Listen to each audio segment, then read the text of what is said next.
Bom, irmão, nós vamos dar sequência hoje, né, no tema que estamos tratando já em algumas reuniões. Estamos falando do dar, né, ou da nossa relação como filho de Deus com as posses, né, com as coisas que o Senhor tem confiado em nossas mãos, procurando ver, né, nas Escrituras o que o Senhor designou, né, determinou para nós como igreja em relação a isso, né? Eu queria agora ler com vocês, né, aí no capítulo 9, a partir do verso 8, e nós vamos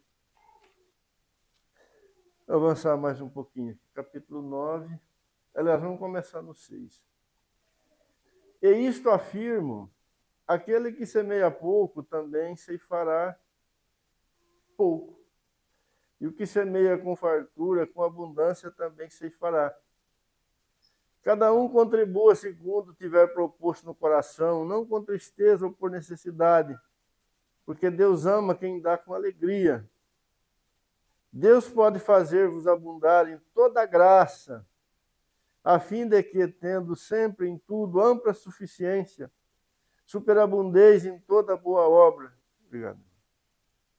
Como está escrito, distribuiu, deu aos pobres, a sua justiça permanece para sempre. Ora, aquele que dá semente ao que semeia e pão para alimento, também suprirá e aumentará a vossa sementeira, e multiplicará os frutos da vossa justiça, enriquecendo-vos em tudo, para toda generosidade, a qual faz com que por nosso intermédio sejam tributadas graças a Deus. Veja, irmãos, que coisa maravilhosa, né? O apóstolo fala aqui. Normalmente esse texto é usado nos púlpitos para encorajar, né, os ofertantes ou aqueles que vão contribuir, né,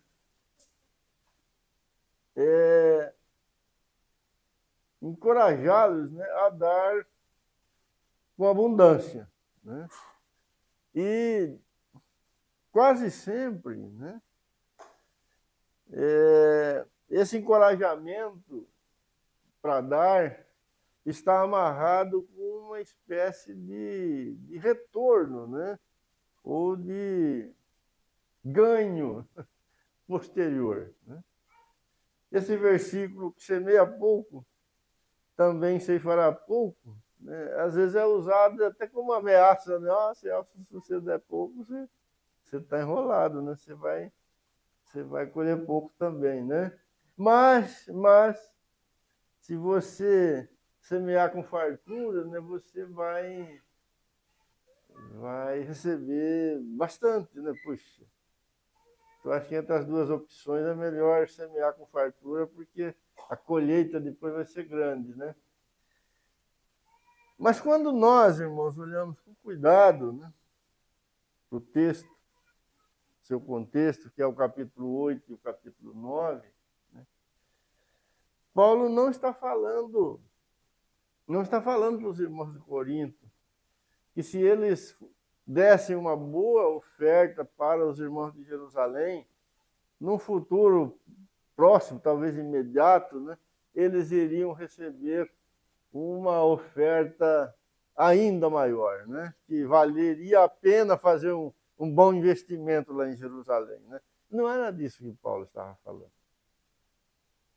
Paulo estava falando de algo muito maior, muito maior. Ele estava falando da graça de Deus. Ele não estava falando de dar e depois ser recompensado. Ele não está falando aqui com aquela mentalidade da antiga aliança. Ele está falando com a mente de Cristo aqui. E é isso que nós precisamos entender. Se algum dia fizemos isto aqui, ou seja, se demos com o desejo de receber mais de volta, nós agimos errados, né? E fomos ignorantes em relação à palavra de Deus, né? Então vamos olhar com cuidado aqui para esses versículos que acabamos de ler, né? Então é verdade, Paulo diz, olha, o que semeia pouco, colhe pouco, mas o que semeia bastante, colhe bastante. Mas o que é essa semeadura e o que é essa colheita? Essa é a questão. O que é que semeamos e o que é que colhemos? Verso 7. Cada um contribua segundo tiver proposto no coração, não com tristeza ou por necessidade, porque Deus ama quem dá com alegria. Deus pode fazer-vos abundar em toda graça. Então veja a intenção de Deus. Para onde Deus está conduzindo seu povo. O que realmente Deus quer gerar em nós. Ele quer gerar em nós isto aqui, a abundância da graça dele. Ou seja, ele quer que cada um de nós, cada vez mais, manifeste a graça do Senhor Jesus aqui neste mundo.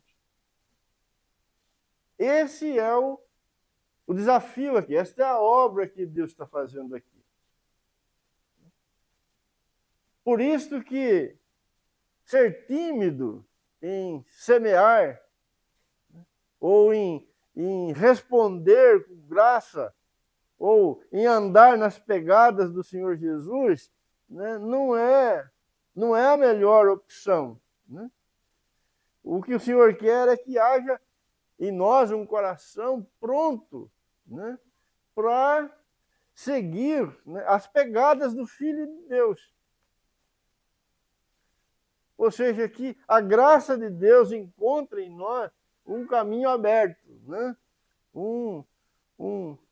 Uma porta escancarada para ela se manifestar de forma gloriosa. Deus pode fazer-vos abundar em toda graça, a fim de que, tendo sempre, em tudo, ampla suficiência, superabundez em toda boa obra. Nós não vimos como que o Senhor Jesus manifestou a graça dele em nossa direção? Ele era rico, se fez pobre. Não foi isso? Para que nós que éramos pobres fôssemos enriquecidos. Então o Senhor, ele foi perfeito nessa boa obra. Ele foi absoluto nessa boa obra da graça de Deus. Ou seja, tudo que a graça de Deus operou em Cristo Jesus. A obra do Senhor Jesus, como consequência da sua graça, ela é infinita. Ela cobriu, né, todas as coisas eternamente. Então a graça de Deus, né, superabundou em Cristo Jesus. E Paulo está dizendo que a obra que o Senhor Deus está fazendo na nossa vida é a mesma. É a mesma. Lógico que somos homens, né? Mas somos regenerados em Cristo Jesus. E dentro daquela medida que o Senhor destinou a nós, Ele quer que alcancemos a plenitude. Ou seja, que a graça de Deus se manifeste, né, em nós. Como? Nas obras, ou nos feitos, ou nas realizações que nós fazemos aqui nesse mundo, que nós fazemos enquanto estamos aqui nesta terra, onde, né, a generosidade de Deus, ou aquilo que Deus é, né, seja visto na igreja, seja visto nos seus filhos. Veja como Paulo continua. Como está escrito, distribuiu, deu aos pobres, a sua justiça permanece para sempre. Esta palavra, ela se cumpriu, né, de forma plena com a vinda do Senhor Jesus.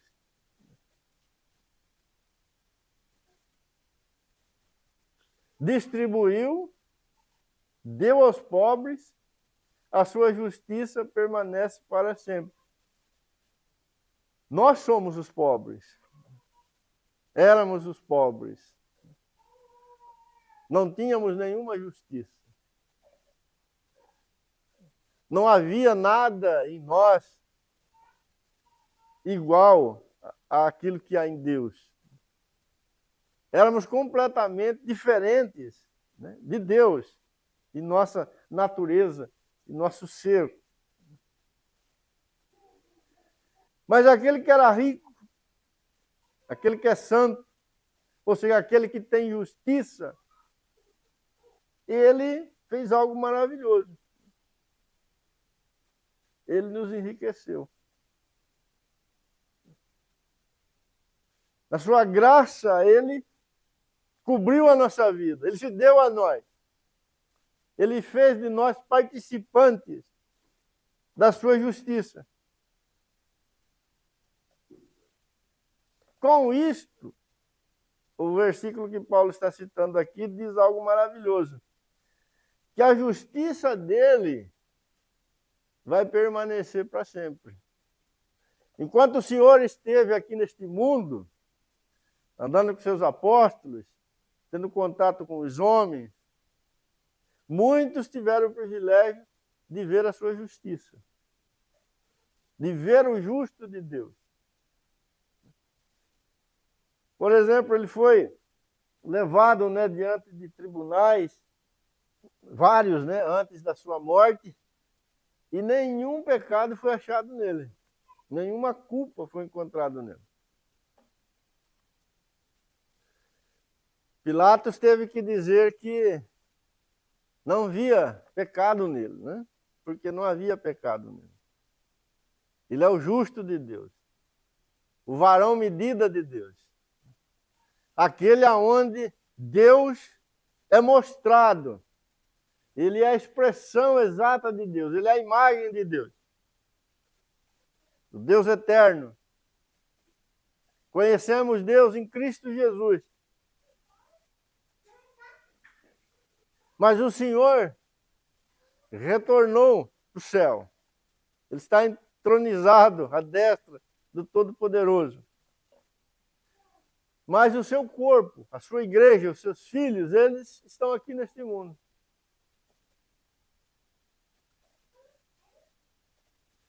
E a sua justiça agora pode ser vista, deve ser vista e precisa ser vista neles. Lá em Antioquia, chamaram os crentes, né, pela primeira vez de cristãos. Por que fizeram isso? Porque em alguma medida viram semelhança, né, entre Cristo e os seus discípulos. Então, o que Paulo está ensinando aqui, irmãos? Que o Cristo de Deus, o gracioso Filho de Deus, aquele que nos amou e por nos amar se entregou por nós, aquele que, né, tomou sobre si todas as nossas mazelas e derramou sobre nós as suas glórias, as suas virtudes.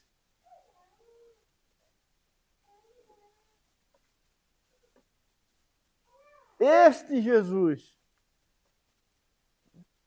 deve ser visto agora, deve ser encontrado agora, deve ser manifestado agora na igreja, na vida dos seus filhos, na vida daqueles que estão em aliança com Ele, estão unidos a Ele pelo Espírito Santo de Deus. E Paulo então está mostrando para os irmãos, né, que quando tomamos aquelas coisas que o Senhor coloca em nossas mãos,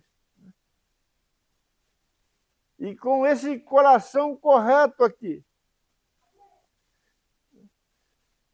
realizamos obras concretas, né, objetivas, que podem ser conferidas, nós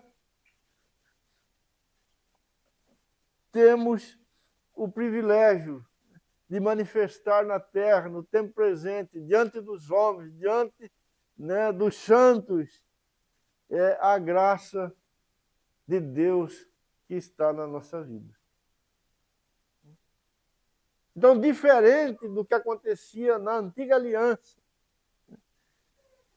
quando um judeu tomava, né, das coisas que ele possuía e cumpria as exigências da lei, né, na nova aliança, o dar tem um significado muito maior, muito mais profundo, né? É uma oportunidade totalmente espiritual, né? É um exercício, um movimento totalmente espiritual, porque se ele for apenas algo exterior, algo apenas para resolver um problema material, né, ainda estamos longe daquilo que Deus realmente quer realizar na nossa vida. Então, distribuiu, deu aos pobres, a sua justiça permanece para sempre. Verso 10. Ora, aquele que dá semente ao que semeia e pão para alimento, também suprirá e aumentará a vossa sementeira, e multiplicará os frutos da vossa justiça. Veja que agora Paulo está dizendo que a justiça de Cristo também se torna a nossa justiça, enriquecendo-vos em tudo para toda generosidade, a qual faz que, por nosso intermédio, sejam tributadas graças a Deus. Que coisa maravilhosa. Vai terminar aqui, né? Dando graças a Deus. Ou é para a glória de Deus. Assim como o Senhor Jesus, quando se manifestou na sua graça e fez sua obra gloriosa na cruz do Calvário, Deus é glorificado ali. Os filhos de Deus, quando replicam isto em suas vidas, também Deus é glorificado. E o Senhor quer que isto seja abundante, né, na vida do seu povo. Veja que nós que éramos pobres, né? Olha o verso 11. Fomos enriquecidos em tudo, para toda generosidade. Você não tinha nada disso, nem eu.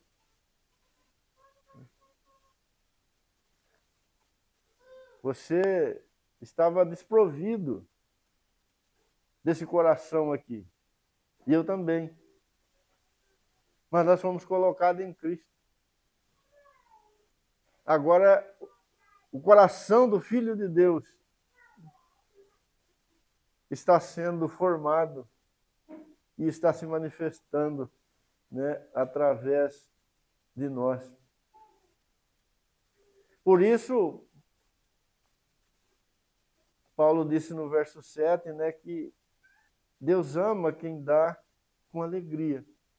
Mas ele olharia, né, ele colocaria o seu coração, os seus olhos no fruto do seu penoso trabalho e ele ia ficar alegre, satisfeito. Tem uma versão que diz satisfeito. Por quê?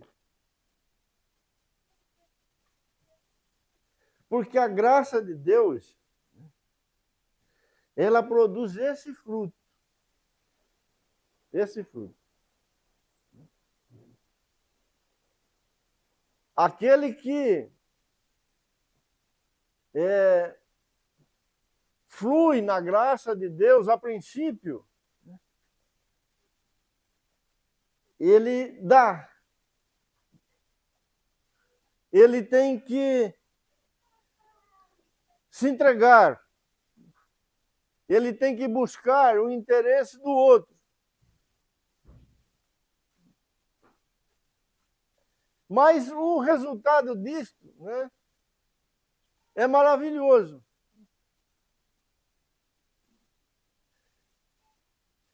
Ele vai, né, gerar algo para a glória de Deus.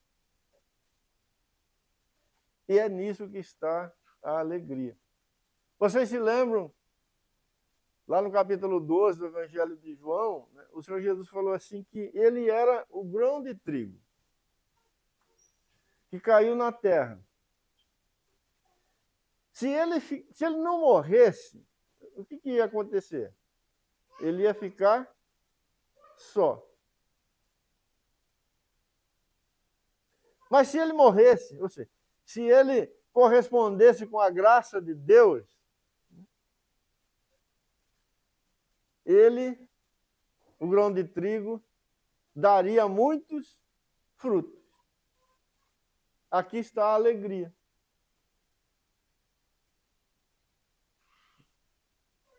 A graça de Deus, ela tem essas duas faces. Primeiro morre e depois produz frutos para Deus. Por isso Deus ama quem dá com alegria. Ou seja, aquele que dá segundo a graça, né, ele não tem os seus olhos, o seu coração no primeiro movimento, ele tem no resultado daquilo. O que era rico se fez pobre. Isso custou muito. Mas a multidão de pobres foi enriquecida. E aqui há uma grande alegria. Então, o Filho de Deus, que dá, segundo o que a nova aliança está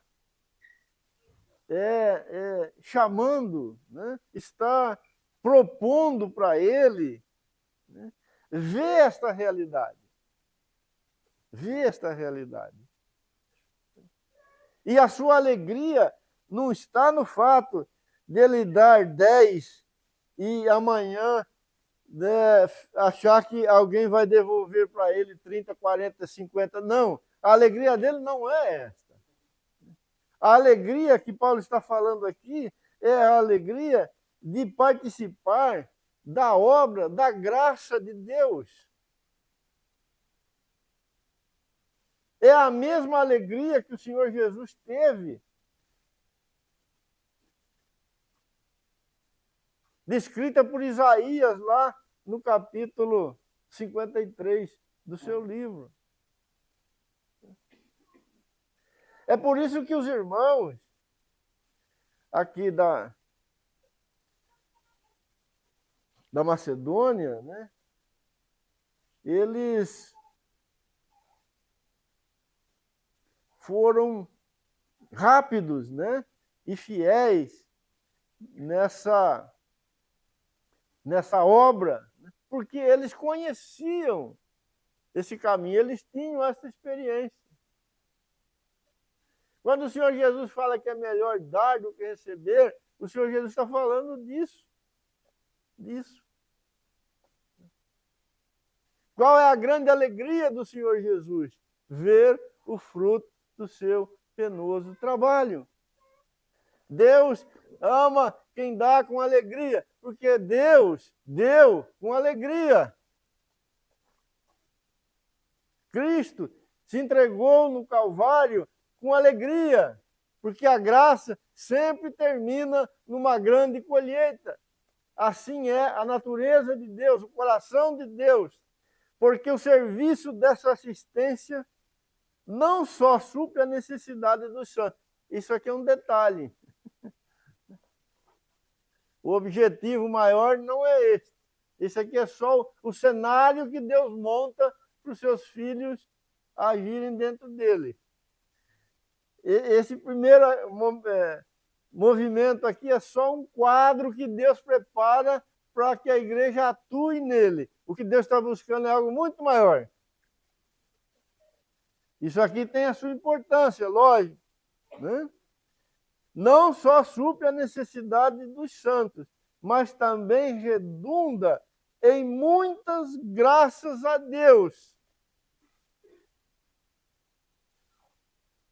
Visto como, na prova dessa ministração, glorificam a Deus pela obediência da vossa confissão quanto ao Evangelho de Cristo e pela liberalidade com que contribuís para eles e para todos, enquanto oram eles a favor, em vosso favor, com grande afeto, em virtude da superabundante graça de Deus que há em vós.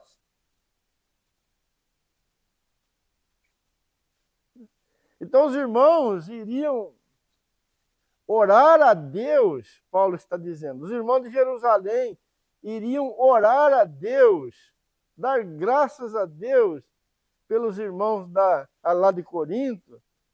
Sim, né, pelas dádivas, mas muito mais do que isso. Né?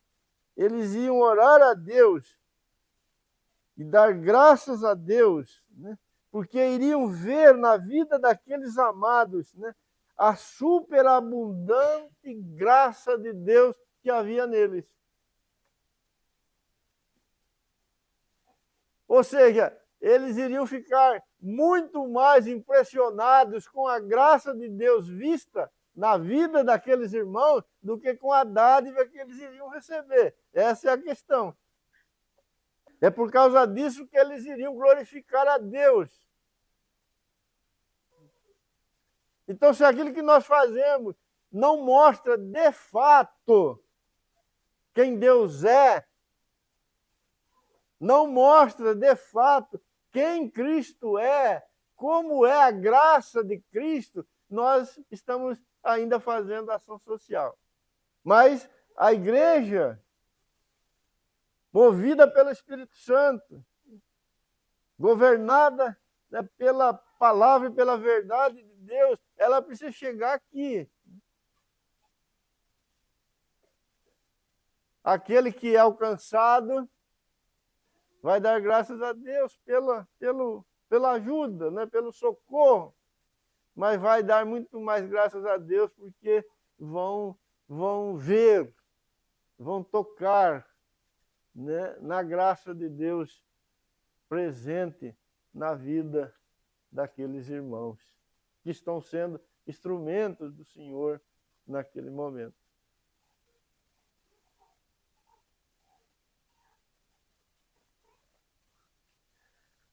E aí Paulo termina, né, no verso 15, diz, graças a Deus pelo seu dom inefável.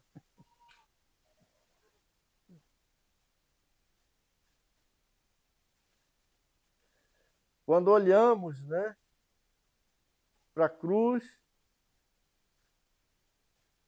nós caímos de joelho.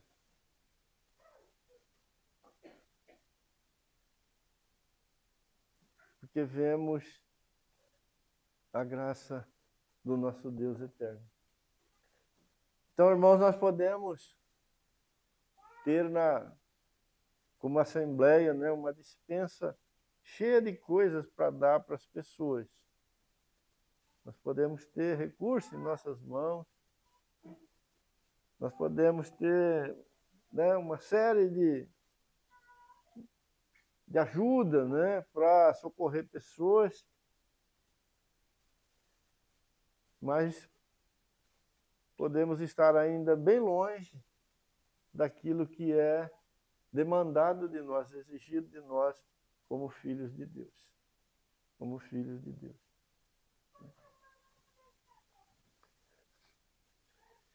Em Atos capítulo 6, verso 3, esse texto fala da escolha dos diáconos, né? Lá no começo, na igreja em Jerusalém. Entre as exigências, né? Entre as qualidades que os diáconos, os candidatos, né, a diácono precisavam ter, uma delas era ser cheio do Espírito Santo. Versículo 3 aí diz assim, ó, mas, irmãos, escolhei dentre vós 7 homens de boa reputação, cheios do Espírito Santo e de sabedoria, aos quais encarregaremos deste serviço. Eu não sei se você, em algum momento, né, se perguntou por que o diácono precisava ser cheio do Espírito Santo. Se ele ia cuidar das mesas, né? Se ele ia lidar com coisas materiais. Não, ele precisava ser cheio do Espírito Santo. Porque, na verdade, não tem nada que é apenas material aqui no serviço que os diáconos, né, iriam exercer e exercem até hoje. Na verdade, o que há de mais importante nesse serviço aqui, né, é espiritual. Não bastava que os diáconos organizassem a coleta ali em Jerusalém e cuidar e repartissem com as viúvas e fossem responsáveis, né? Enfim, fizessem direitinho aquele serviço. Porque o que eles estavam fazendo não era só algo material, não era só recolher as ofertas e repassar para quem estava precisando. Não. Era algo que procedia de Deus. Ou seja, havia um quadro aqui, havia uma situação, né, uma providência de Deus para que o que estamos vendo, né, ali no capítulo 8 e 9 pudesse ser desenvolvido e trabalhado na vida, né, de toda a igreja ali em Jerusalém. E os homens que estavam à frente precisavam ser cheios do Espírito Santo, porque só o Espírito de Deus pode nos conduzir bem nessa questão.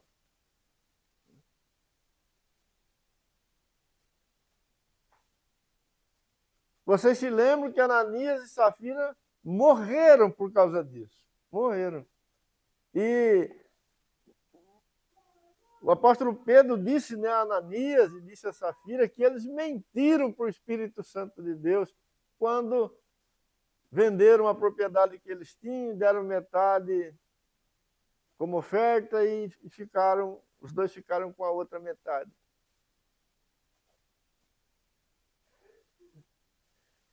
Então é algo, irmãos, muito grande, né? Isto aqui não é algo pequeno na nossa vida, né? na nossa experiência como filhos de Deus. Se temos tratado nessa relação nossa com as posses, a nossa relação com as oportunidades que o Senhor coloca diante de nós para servirmos pessoas, para servirmos os interesses do reino, com as coisas que o Senhor confiou em nossas mãos. se temos tratado disso como algo secundário, né, nós estamos muito errados. Não é um assunto de segunda classe este. Ele é de primeira classe. Deus quer fazer abundar em nossos corações a graça dele e fazer de forma concreta, de forma real, de forma tangível. Os diáconos que iam cuidar da mesa precisavam ser cheios do Espírito Santo. Senão podia ser um contador, podia ser um cara bom, né, para trabalhar em um almoxarifado, alguém desse tipo. Não, ele precisava ser cheio do Espírito Santo. Ele precisava saber realmente o que Deus estava fazendo naquelas horas, naqueles movimentos, naquelas situações que iam acontecendo ali na igreja em Jerusalém. Eu queria que você abrisse no livro do profeta Malaquias, no capítulo 3, verso 4, irmão. Capítulo 3, verso 4. Antes do Senhor Deus abordar, né, os filhos de Israel sobre o pecado deles em relação às ofertas, aos dízimos, segundo a lei, o Senhor fala algo interessante aqui, né, através de Malaquias 3:4. Então,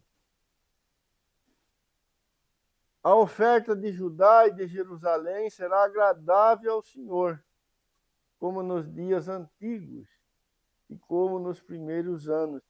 Aqui o Senhor está falando da restauração que ele iria, né, promover no meio do seu povo.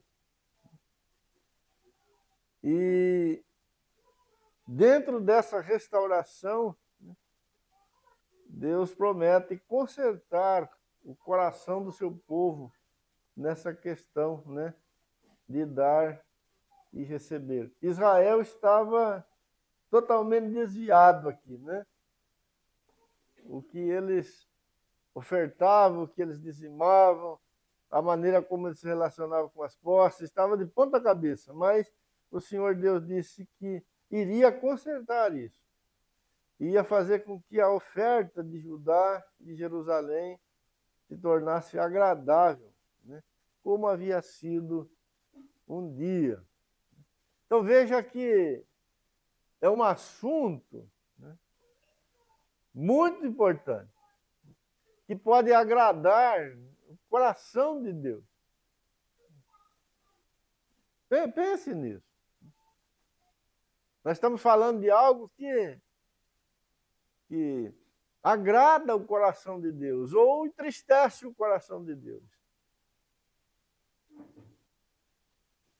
Como que Deus tem o seu coração agradado? Quando o que é feito ou a realidade encontrada na vida do seu povo, ela é segundo Cristo Jesus. Deus só tem prazer em Cristo Jesus. Quando o que é encontrado na nossa vida não é segundo Cristo Jesus, Deus não tem prazer nisso. Qual é a promessa? Que um dia o seu povo, né, teria uma oferta que agradaria o seu coração, ou seja, ela seria como Cristo Jesus. Ela teria a realidade de Cristo Jesus. É disso que Paulo está falando lá no capítulo 8, no capítulo 9.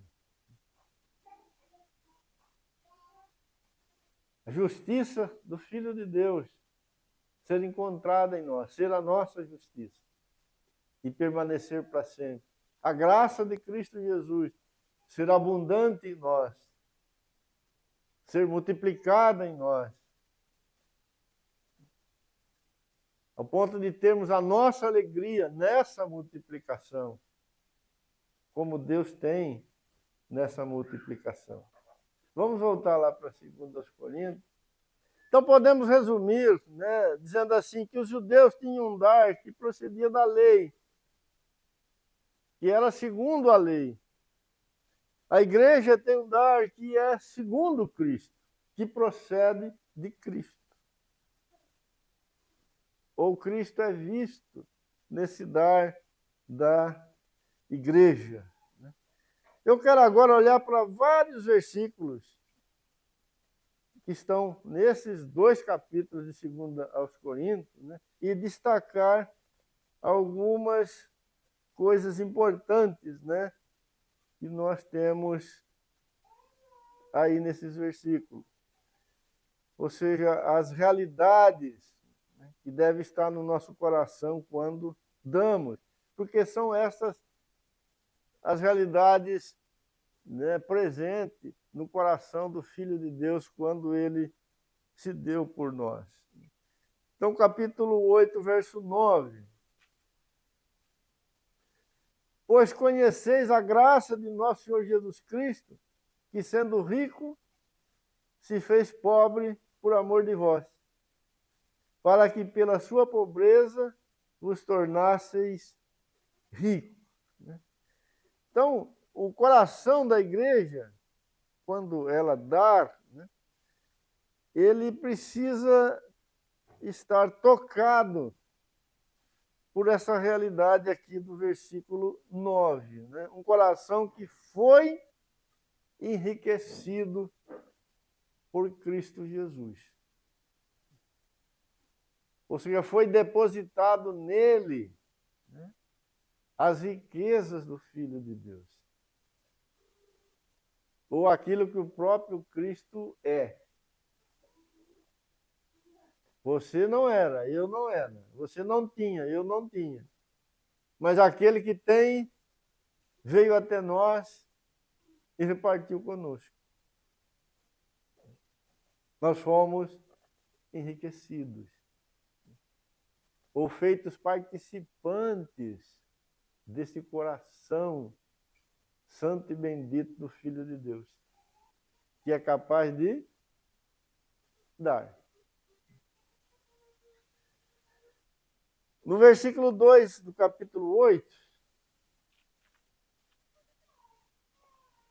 porque no meio de muita prova de tribulação, manifestaram abundância de alegria, e a profunda pobreza deles superabundou em grande riqueza da sua generosidade. Né? Falamos bastante sobre a alegria, né? Então, o coração do Filho de Deus, do salvo, ele dá com alegria. Não é aquela alegria de alguém que está dando 10 para receber 50. Não é essa daí. Mas é a alegria daquele que dá porque ele está replicando a graça de Deus. Olhou para o penoso fruto do seu trabalho e se alegrou. Deus é assim.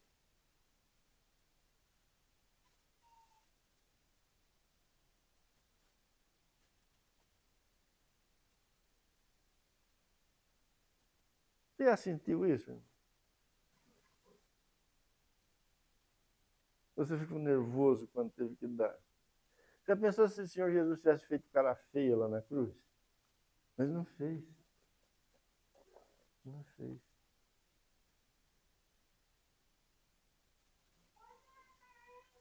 O Senhor se alegra eternamente por vir ao nosso encontro na sua graça.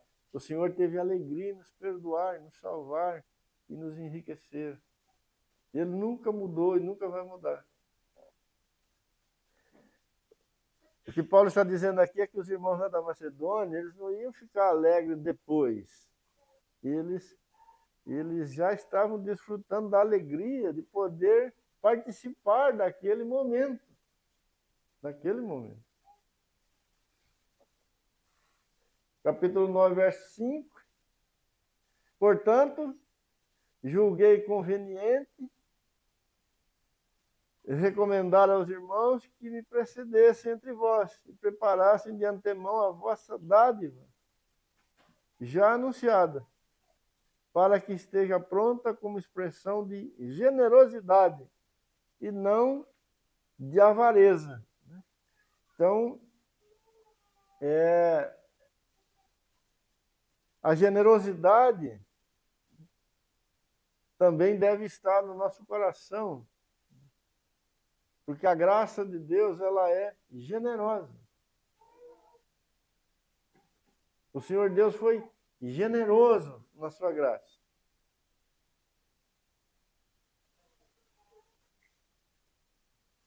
No versículo 7 do capítulo 9,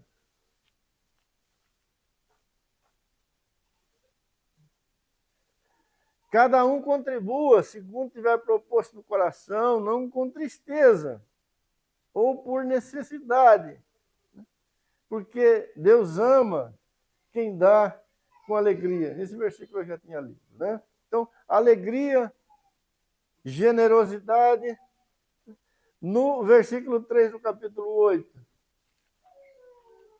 Porque eles, testemunho eu, na medida de suas posses e mesmo acima delas, se mostraram voluntários. A graça de Deus, ela é voluntária. Ninguém obrigou Deus a dar seu filho por nós. Ele voluntariamente deu. Ninguém foi lá cobrar, né, pedir. Não, ele voluntariamente veio ao nosso encontro. Os irmãos aqui da Macedônia, eles estão imitando Cristo. Eles estão sendo voluntários. Voluntários.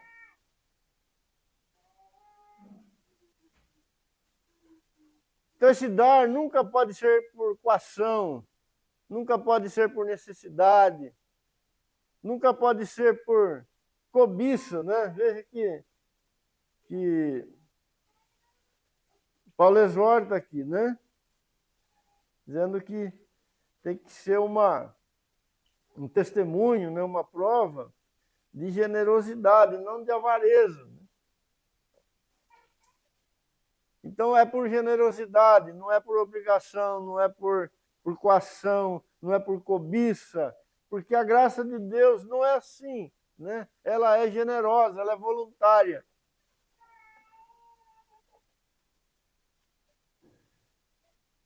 Ninguém precisou convencer Deus que era necessário mandar Jesus para morrer em nosso lugar. Ninguém chegou lá com um projetinho e convenceu Deus, olha, se o senhor fizer isso, se o senhor fizer aquilo, se o senhor fizer aquilo outro, vai ser bom, vai ser legal. Não, Deus quis. Deus quis.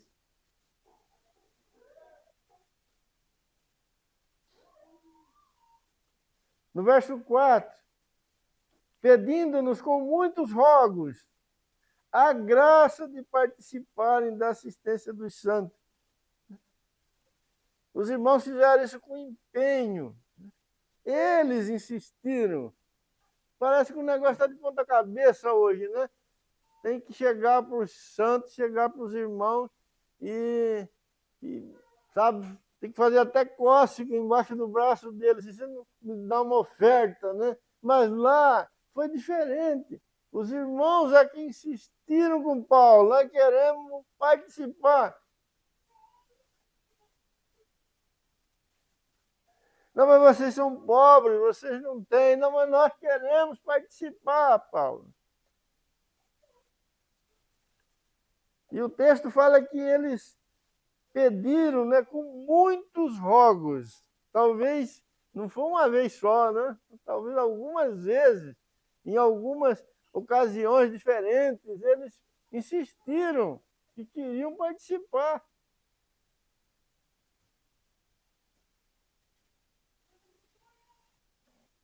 Paulo teve que dar senha para eles. Vamos trazer uma roletinha de senha aqui para nós, irmão? Isso aqui. Será que dá certo, James?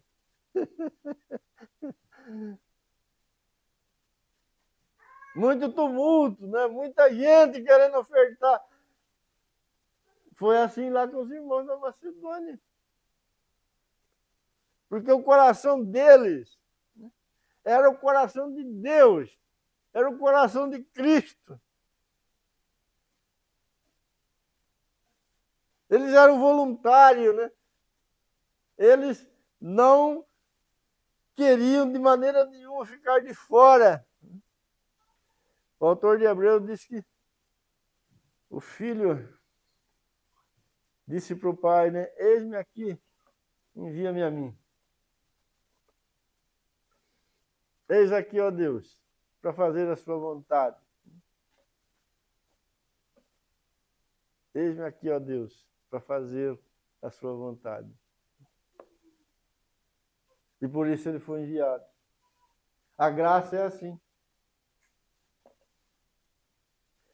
Então, irmãos, é um absurdo quando, como povo de Deus, para que as pessoas participem, né, doem, seja necessário, né, fazer alguma espécie de algum sorteio, né? Eu já participei de cenas assim, não dá nem para descrever, né? Dá oferta, você ganha um cupom, depois você vai concorrer a uma Bíblia redonda, alguma coisa desse tipo assim.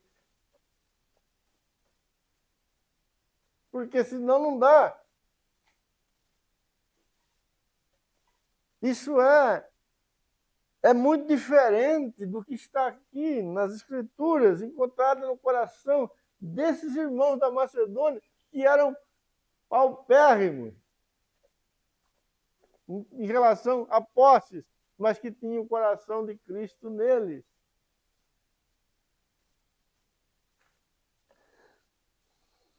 No verso 5, como 8:5. E não somente fizeram como nós esperávamos, mas também deram-se a si mesmo primeiro ao Senhor, depois a nós, pela vontade de Deus. Então eram irmãos de um coração altruísta. Se deram ao Senhor e se deram a nós, diz Paulo. Não deram o que eles tinham apenas, eles se deram aos irmãos. Se deram. Isso é a graça de Deus. Deus amou o mundo de tal maneira que deu seu Filho. Então, nós ficamos discutindo se devemos dar 5%, 10%, 20% da nossa renda. A palavra de Deus está falando de algo muito mais elevado, de algo eterno. Está falando de semelhança com Cristo, está falando de manifestar a graça de Deus. E às vezes nós ficamos discutindo se vamos dar uma nota de 100 ou uma de 200. Esses irmãos se deram a Deus e se deram à igreja, se deram aos santos. Este é o dar do Novo Testamento. É aqui que Deus quer cada um de nós. Podemos dar o nosso dinheiro e não estamos nem aí com ninguém. Que valor tem isso? Que semelhança com Cristo tem isso? Deus não será glorificado nisso? Versículo 7. Já vamos parar. Vou ler mais 2 ou 3 versículos. Versículo 7. Como, porém, em tudo manifestais superabundância, tanto na fé e na palavra, como no saber, e em todo cuidado e em todo amor para convosco, assim também abundeis nesta graça. Havia uma largueza de coração na vida desses irmãos lá da Macedônia. Eles não eram mesquinhos aqui, havia espaço na vida deles para praticarem, né, para viverem a verdade de Deus. Ó, como, porém, em tudo manifestais superabundância. Eles eram abundantes em tudo. Na fé. Coisa maravilhosa. Eles eram irmãos, né? Era uma assembleia de fé, né? Abundância de fé.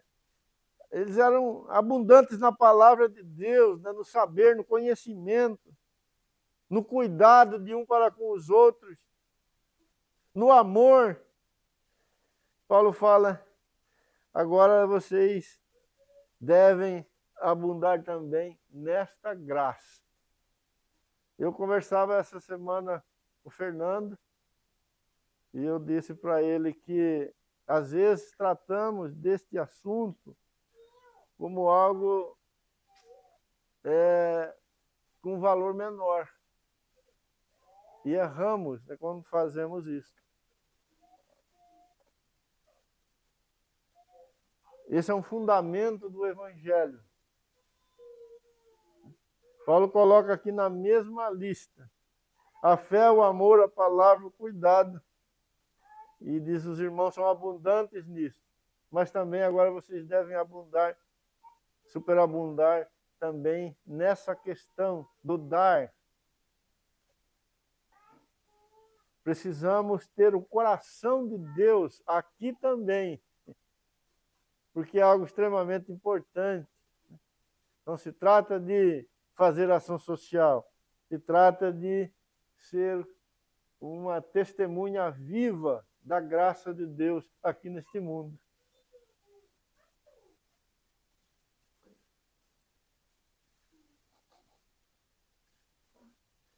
Quem de nós aqui já fez algum curso para aprender a dar?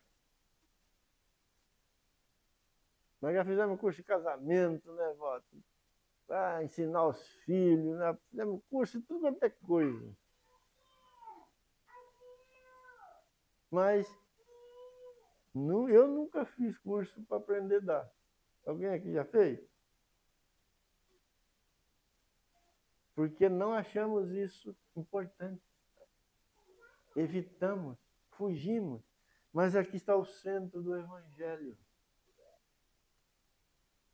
Vai ficar complicado para achar um professor, porque se o professor não for formado nessa matéria, ele não vai conseguir nem vai poder ensinar ninguém, não é? Se for avarento, né? Se for monheca, mão de vaca, já está de fora.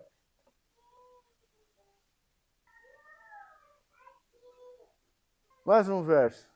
Verso 8. Não vos falo na forma de mandamento.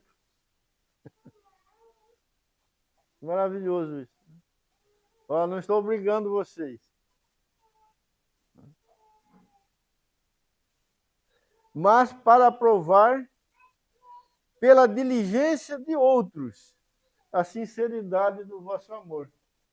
Paulo disse aos irmãos de Corinto, eu não estou dando para vocês um mandamento, uma ordem, mas estou pegando o exemplo dos irmãos lá da Macedônia e estou colocando dentro de vocês e quero ver o que acontece. Quero ver o que acontece. Irmão, isso aqui é uma bênção. Né? Esse é um dos muitos problemas que nós temos na nossa geração. Nós não temos quase modelos, não é verdade? E nós precisamos de modelos, de bons modelos, de exemplos. Né? Todos nós precisamos olhar para pessoas que mostram para nós de forma real, né, a verdade do Evangelho. Em todas as áreas da nossa vida, inclusive nesta daqui. Nesta daqui. A igreja de Corinto devia louvar a Deus porque Paulo estava pegando os irmãos lá na Macedônia e colocando diante deles. Olha para eles aqui e façam o mesmo que está tudo certo. Está tudo certo.